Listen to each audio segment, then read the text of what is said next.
Baik, Assalamualaikum warahmatullahi wabarakatuh.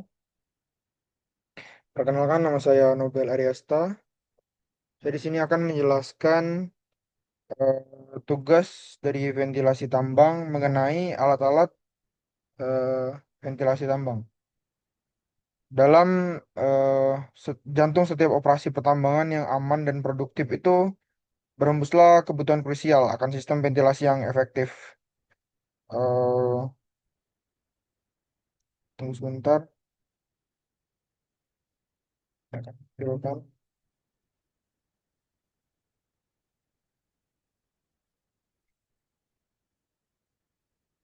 Oke, saya akan ulangi.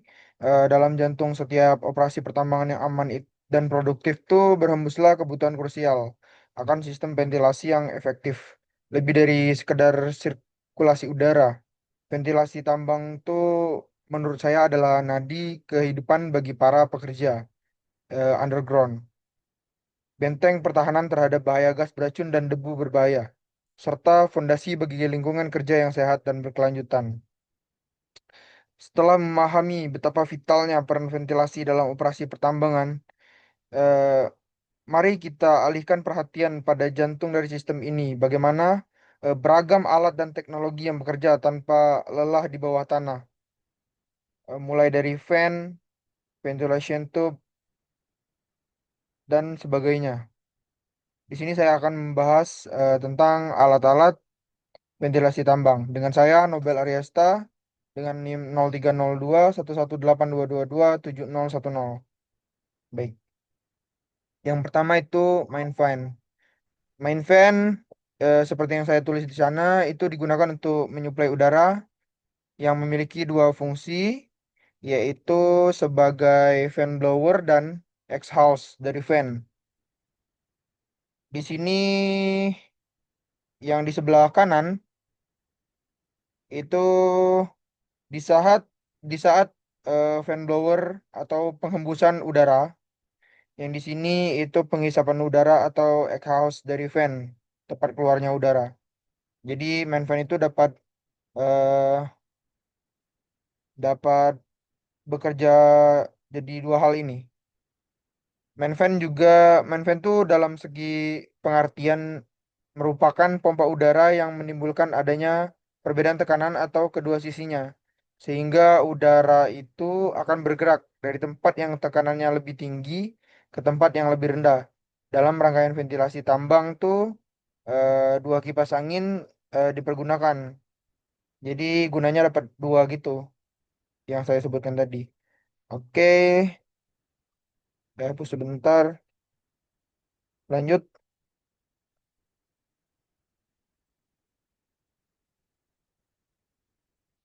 Terusnya itu ventilation tube. Ventilation tube itu terbagi dari dua, yaitu ada wear flexible sama flatly. Flatly. Kalau untuk wear flexible, kelihatannya juga namanya juga fleksibel. Jadi dia tuh pipa jenis ini nih mempunyai hambatan kebocoran sebenarnya yang cukup besar. Fleksibilitasnya tuh karena pipa ini bisa di bengkok-bengkokin gini, jadi dia lebih leluasa. Terus ada flat lay, itu pipa jenis yang mempunyai hambatan kebocoran tuh agak kecil, malah lebih kecil, jauh lebih kecil daripada wear flexible ini. Eh, Dia itu lebih praktis dan mudah dalam hal transportasi dan pemasangannya. Tapi ini hanya dapat digunakan untuk pipa dengan hembusan serta pemakaian pada belokan tuh sangat sulit. Jadi dia lebih bisa ke lurus aja. Kalau vertikal, vertikal aja. Kalau horizontal, ya horizontal aja gitu. Lanjut ke gas detektor. Keberadaan gas dalam tambang tuh pasti, pasti ada. Apalagi di batu bara, itu ada gas metana. Gas beracun lah ya. Maupun yang mudah terbakar. Berkaitan dengan keselamatan tambang sendiri. Jadi keselamatan pekerja itu dipertaruhkan di sini. Kadar pada gas-gas itu harus dikontrol agar tidak membahayakan pekerja. Pengontrolan kadar gas itu yang di dalam tambang itu memerlukan alat-alat deteksi dengan akurasi tinggi seperti gas detektor ini. Ini contoh dari alatnya. Oke, lanjut ke ventilation. Ini yang tadi. Lanjut ke sling psikometrik. Sling psikometrik ini,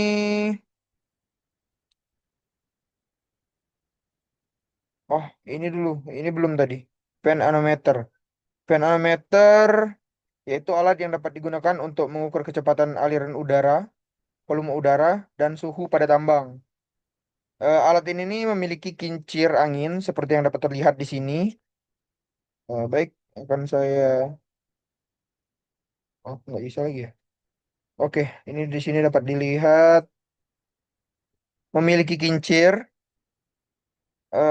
yang sangat ringan pada dan gesekannya tuh kecil, di mana baling-baling ini nih terbuat dari plat aluminium dan pembentukan sudut sekitar 42 sampai 44 derajat terhadap arah porosnya.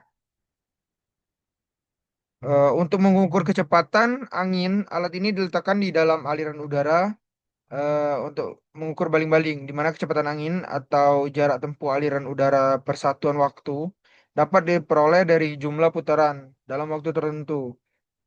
Daerah kemampuan ukurannya adalah 0 sampai 0,5 sampai 10 meter per second.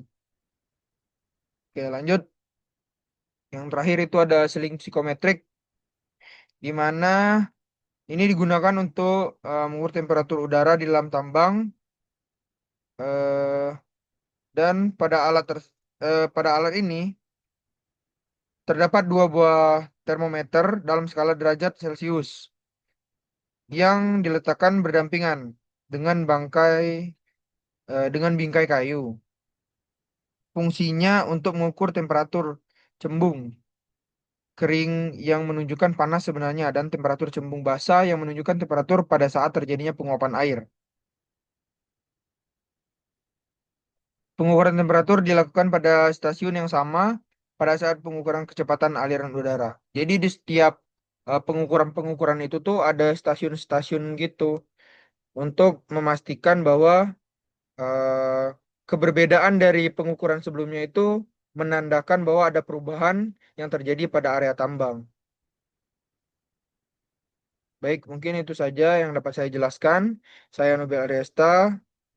Jika ada salah kata saya mohon maaf. Pada Allah saya mohon ampun. Lahiri wabillahi taufiq wal hidayah. Wassalamualaikum warahmatullahi wabarakatuh.